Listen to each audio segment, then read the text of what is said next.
I was standing outside my father's house on Christmas Eve, watching him through the frosted window as he laughed, toasted a glass of bourbon, and handed my brother a beautifully wrapped gift while pretending I didn't exist. My truck was parked right at the end of the driveway, headlights off, engine silent. I didn't knock. I didn't cry. I just watched the scene like I was gathering intelligence on a hostile target. The cold glass was the only thing separating us.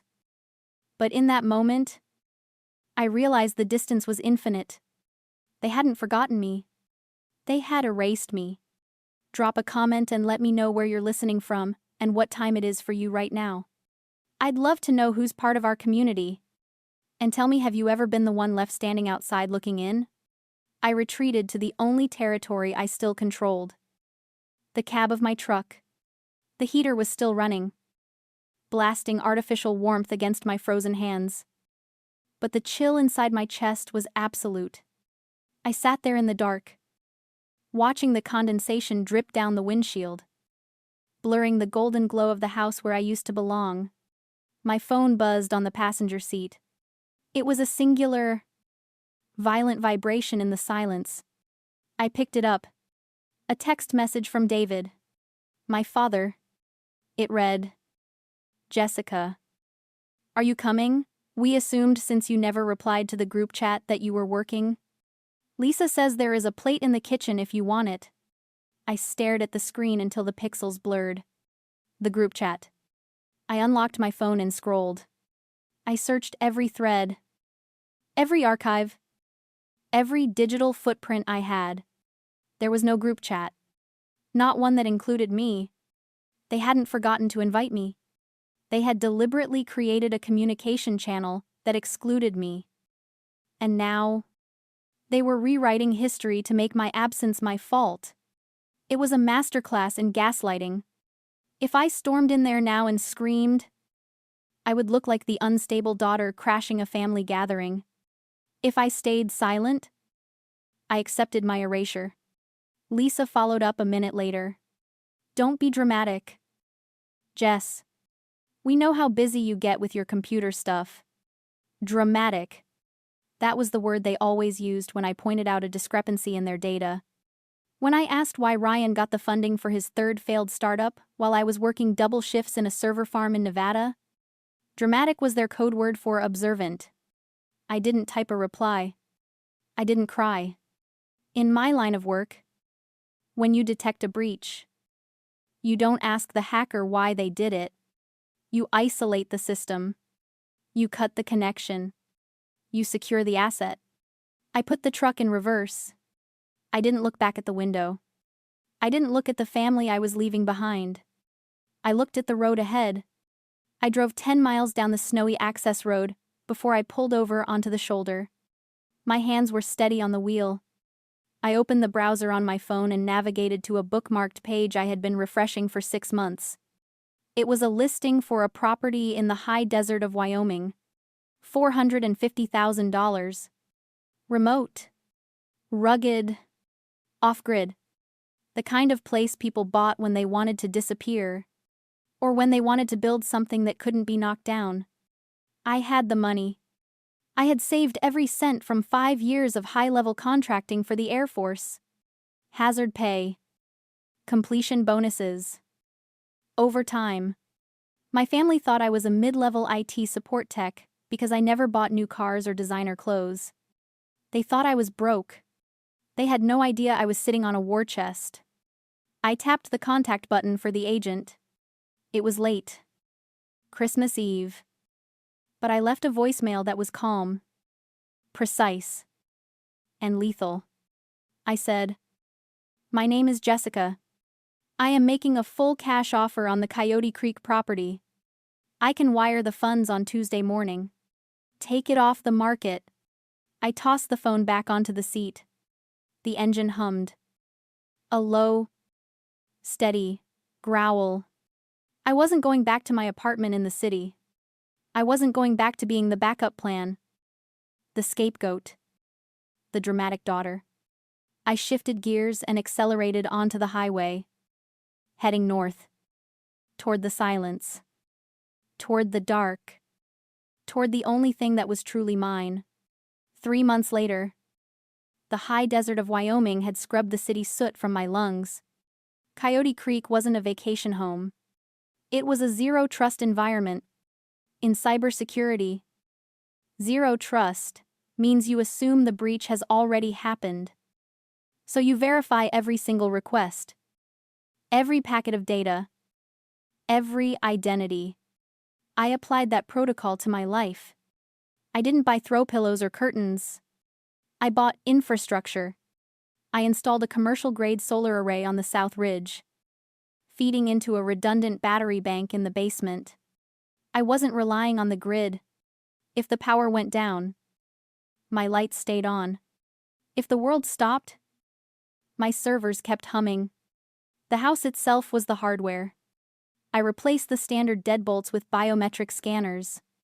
Not the consumer-grade toys that can be hacked with a photograph, but the kind I used to install on secure server rooms. I reinforced the door frames with steel plates. I set up a perimeter detection system with motion sensors calibrated to ignore the local wildlife: elk, coyotes, rabbits, but trigger instantly for anything with a two-legged gait or a heat signature that matched a vehicle engine. Inside, the master bedroom wasn't a sanctuary for sleep, it was a command center. I set up my server racks in a climate-controlled closet, running 3 distinct firewalls. This was the architecture of silence. It was the physical manifestation of a boundary that couldn't be argued with. Guilt-tripped. Or gaslit.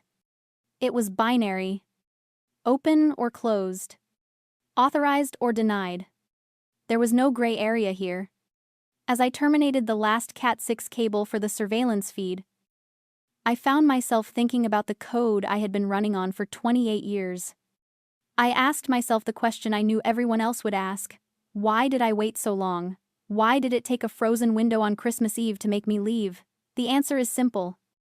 And it's dangerous. It's the trap of normalizing cruelty. When you grow up as the backup plan, the designated fixer, you don't realize the system is broken because it's the only operating system you've ever known. It's like gravity. You don't complain that gravity is heavy, you just build stronger muscles to stand up under it. I thought my role was to be the strong one. I thought Ryan's role was to be the one who needed saving. I thought David and Lisa's role was to distribute my resources to cover his deficits. I didn't see it as abuse. I saw it as duty. Every time I bailed Ryan out of a failed investment, every time I smoothed over a family crisis, I was reinforcing the code. I was teaching them that I was an endless resource. I was the server that never went down. The firewall that caught every virus they downloaded into our lives. Normalization is a survival mechanism. But it's also a blindfold. You adjust to the temperature of the water until it boils the skin off your bones. Christmas wasn't the first time they treated me like I didn't matter. It was just the first time they did it when I wasn't useful to them. That was the glitch that revealed the malware. I looked at the monitor. The cameras showed a 300-degree view of the valley. Nothing but sagebrush, granite, and the long, winding dirt road leading to my gate. I wasn't hiding out here. I wasn't running away. I was rebooting. I had wiped the old drive, formatted the partition, and installed a new kernel. I took a sip of black coffee and watched the sun crest over the ridge. The silence here wasn't empty. It was secure. I finally had a system that worked for me. And for the first time in my life, I held the only admin key.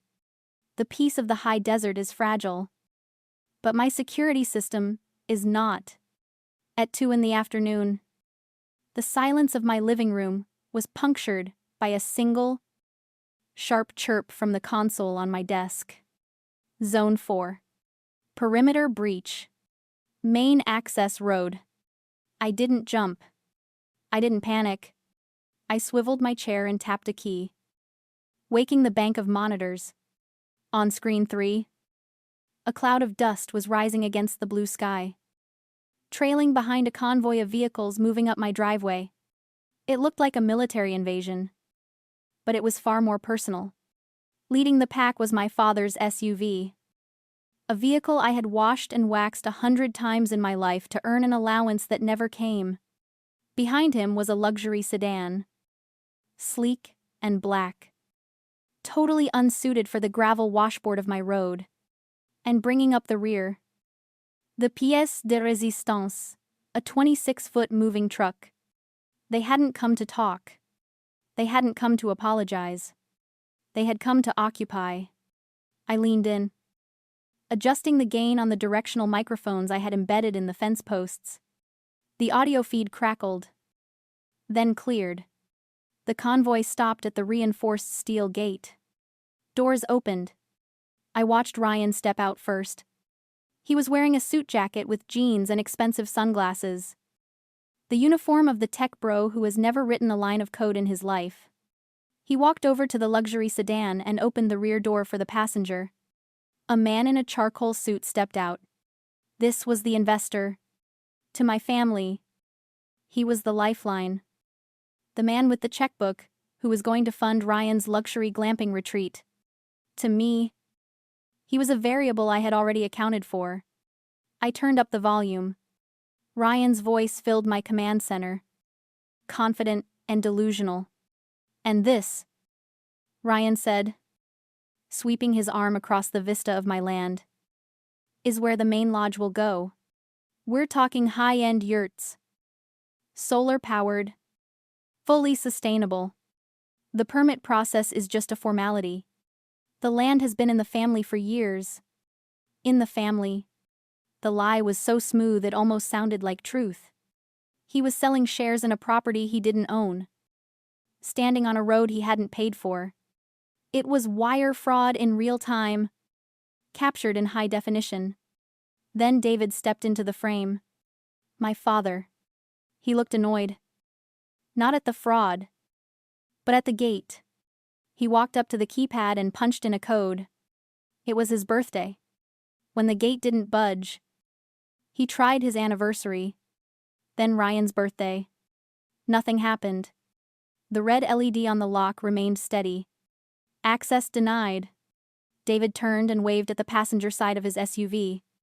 A man in coveralls climbed out, carrying a heavy tool bag. A locksmith. It's just a glitch.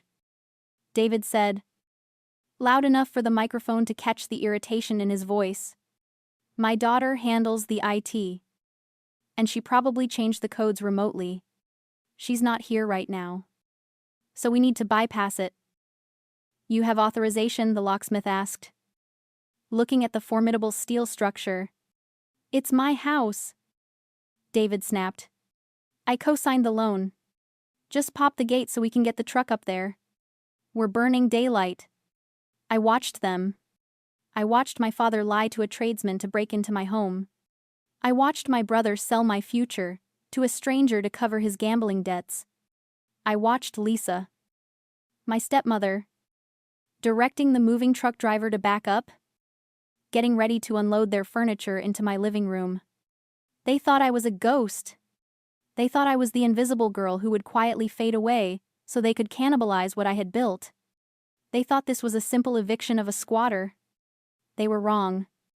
This wasn't a family dispute. It was a brute force attack on a secure system. And in cybersecurity, when you identify a brute force attack, you don't send a polite email asking them to stop. You deploy countermeasures. I reached for my phone. It was time for Protocol B. I didn't scream. I didn't run out onto the porch, waving my arms. Panic is inefficient. And, in a crisis scenario, inefficiency gets you killed. I simply unlocked my phone and executed Protocol B. First, I tapped the speed dial for Sheriff Miller. She picked up on the first ring, just as we had arranged during her site assessment last month. They're at the gate, I said. Breach in progress. I'm 2 minutes out. She replied. Hold the line. Next. I dialed Sarah, my attorney in Cheyenne. I patched her into the call, creating a conference line that was being recorded on 3 separate cloud servers. "I'm here, Jessica," Sarah said, her voice crisp and dangerous. "I have the deed and the cease and desist orders ready to transmit." I put the phone in my pocket, leaving the line open. Then, I walked to the kitchen and poured myself a fresh cup of coffee. Black. I took a sip, letting the heat center me. I wasn't a daughter confronting a father. I was a site administrator confronting an unauthorized user. I unlocked the front door. The heavy steel bolts retracted with a solid, mechanical thud that echoed in the cold desert air. I stepped out onto the porch, coffee mug in hand, and stood at the top of the stairs. The sound of the locksmith's drill died instantly. Down at the gate, 4 heads snapped up. The tableau was almost comical. The locksmith dropped his tool bag. Ryan looked like he'd been slapped. Lisa put a hand to her mouth. And David, my father, stared at me with a mixture of shock and fury, his face cycling through the stages of grief in under 3 seconds. "Jessica," he shouted, his voice cracking. "What the hell are you doing here?" I didn't shout back. I walked down the steps, my boots crunching on the gravel, closing the distance just enough to be heard without yelling. I stopped 10 yards from the gate. Safely, out of reach, but close enough to see the sweat beading on Ryan's forehead despite the chill. "I live here, David," I said. My voice was flat, devoid of the tremor he was probably hoping for. "The better question is, why are you trying to drill the lock on a property you don't own? You're deployed," he stammered, trying to reboot his narrative on the fly. "We thought the house was empty. We're here to secure it." Secure it. I took another sip of coffee. By bringing a moving truck. By bringing him. I nodded toward the man in the luxury sedan, who was watching the scene with narrowed eyes. "This is family business," David roared, switching tactics from confusion to intimidation. He grabbed the bars of the gate. "Open this gate right now. Jessica. Ryan has investors waiting. We need to set up the site survey. You are jeopardizing a multi-million-dollar deal with your selfishness." "There is no deal," I said, "because Ryan doesn't own this land." "I do." I co-signed. David lied, loud enough for the investor to hear. "My name is on the paper." I pulled my phone from my pocket and hit the speaker button. "Sarah, would you like to clarify the chain of title?" Sarah's voice boomed from the device, amplified and crystal clear. "Mr. Carter, this is Sarah Jenkins, attorney at law. I am looking at the county clerk's registry right now. The deed for parcel 404 is held solely by the Jessica Carter Revocable Trust. Your name appears nowhere. Neither does your son's. Attempting to access this property is criminal trespass. Attempting to sell interests in this property is wire fraud." The color drained from David's face.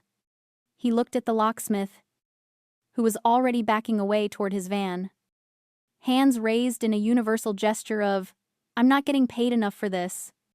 Ryan stepped forward, desperate. "Jess, please. You don't understand. Mr. Vance here."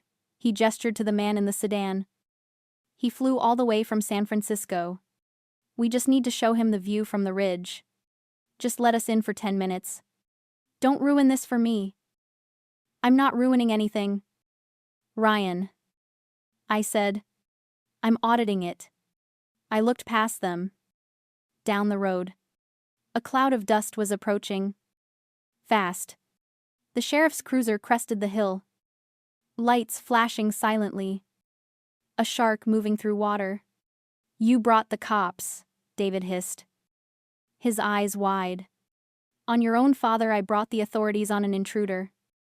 I corrected. "Whatever title you think you hold in this family doesn't grant you admin access to my life." Sheriff Miller pulled up, blocking their exit. She stepped out, her hand resting casually near her belt. Her expression bored but alert. The trap was set. The perimeter was secure. And I hadn't even played my ace yet. David watched Sheriff Miller step out of her cruiser. And for the first time, the bluster evaporated. He looked from the badge to the gun to me. And the calculation in his eyes shifted. He realized he couldn't bully his way out of this. So, he did what he always did when cornered. He tried to weaponize guilt. "Jessica," he said, his voice dropping to that wheedling, disappointed tone that used to make me apologize for things I hadn't done. "Send the sheriff away. You're going to get your brother arrested over a misunderstanding? Look at him. He's terrified." I looked at Ryan. He was pale, sweating, vibrating with anxiety. He wasn't terrified of the sheriff. He was terrified of the man in the sedan. "Just sign a temporary lease," David begged, clutching the gate like a prisoner. "Just a piece of paper saying he has rights to the land so the investors don't pull out. You can tear it up next week. Just save him this once. Be a sister." "Be a sister," I repeated. "You mean, be an accomplice?" I looked past David to the luxury sedan. The rear door opened. The man in the charcoal suit stepped out into the dust. He didn't look like an investor anymore. He looked like a shark, smelling blood in the water. He adjusted his cuffs and walked toward the gate. Not with the casual stroll of a tourist, but with the measured pace of a man who gets paid by the hour to destroy people. "Ryan," the man said.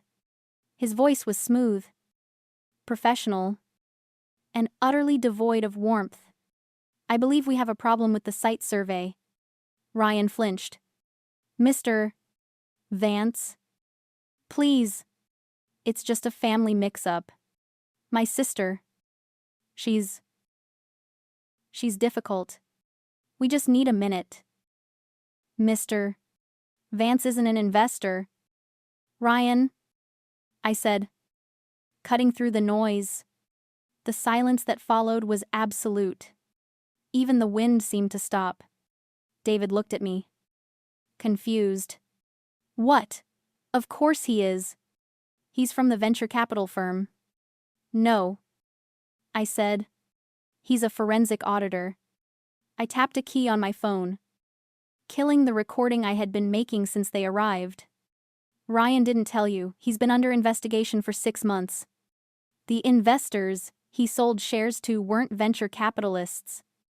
They were a collective of angry retirees he scammed in Arizona. They hired Mr. Vance to find their money." Ryan looked like he was going to vomit. How do you know that?" "Because I track threats," I said. "And when I saw you posting geotagged photos of my land on a fundraising site, I ran a background check. I didn't just find your debt.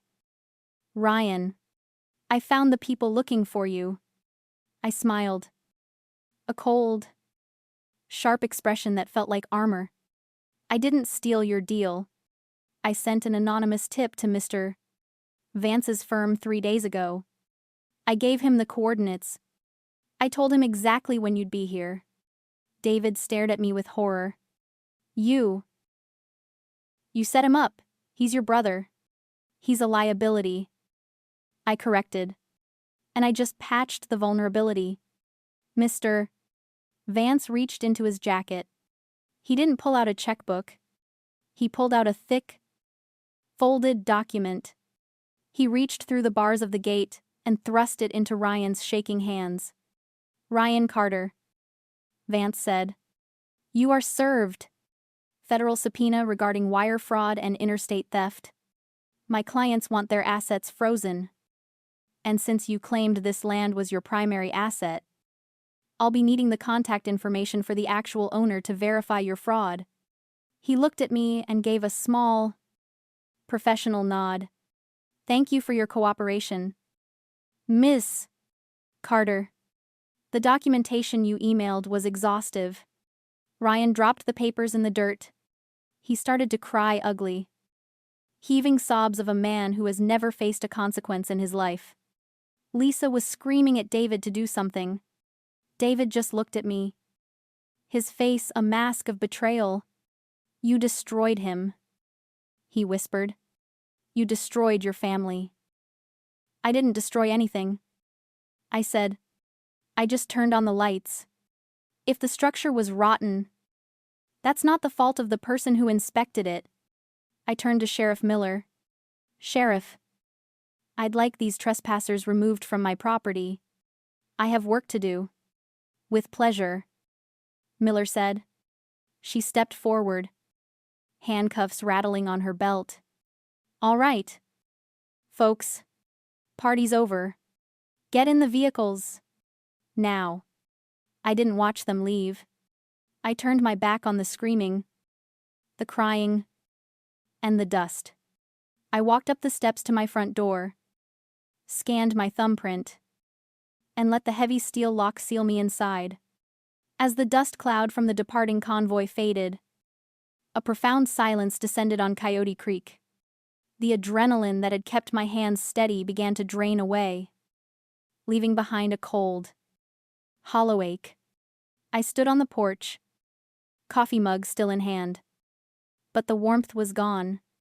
I looked at the reinforced gate, the biometric lock, the solar array glinting in the sun. I had built a fortress. I had defended it perfectly. I had won. But victory didn't feel like triumph. It felt like amputation. I sat down on the top step, the rough wood pressing into my jeans. My chest felt heavy, like I was breathing underwater. This was the phantom limb pain of survival. You cut off the toxic limb to save the body, but your brain still sends signals to a hand that isn't there anymore. You still reach for a phone to call your dad when you fix a leaky pipe, before remembering he's the one who tried to break it. You still want to tell your brother about a cool new gadget, before remembering he sold you out for a glamping scam. It's a strange grief. Mourning people who are still alive. It's the realization that the version of them you loved, the dad who taught you to ride a bike, the brother who shared his candy, is gone. Replaced by strangers who see you as a resource to be mined. The wind picked up, rustling the sagebrush. I wasn't just grieving them. I was grieving the hope that they would ever change. For years, I had held on to that hope like a secret currency, paying their debts, fixing their messes, waiting for the day they would look at me and say, "Thank you. We see you." Today, I had finally spent the last of that currency. I had closed the account. I looked at the empty road. There was no one coming to save me. But there was also no one coming to hurt me. The silence wasn't lonely anymore. It was clean. It was the sound of a system running perfectly, with zero unauthorized access. I stood up, my legs stiff but steady. I walked back inside and locked the door. The heavy thud of the bolt wasn't a prison sentence. It was a promise. I was alone in my fortress. Yes. But for the first time in my life, I was safe. 6 months later, Coyote Creek was no longer just a home, it was a headquarters. I had used the server capacity in my basement to launch the Fortress Consultancy, a firm dedicated to helping women secure their digital and physical lives. I taught them how to lock down their credit, scrub their data from the web, and build their own architectures of silence. I wasn't just the IT girl anymore. I was the architect of my own peace. I had found a new family. 2. Not one born of blood and obligation, but one built on shared code and mutual respect. Sarah, my attorney, came up for coffee once a month. Sheriff Miller stopped by to check the perimeter and stay for dinner. We were a network of independent nodes, strong on our own, but unbreakable together. I sat on my deck, watching the sunset paint the desert in shades of violet and gold. My phone buzzed. It wasn't a demand for money. It wasn't a guilt trip. It was a notification from my bank. The final payment for the solar array had cleared. I owned everything here. Every watt of power. Every byte of data. Every grain of sand. I realized then that freedom isn't a lack of walls. It's the ability to choose who gets to come inside.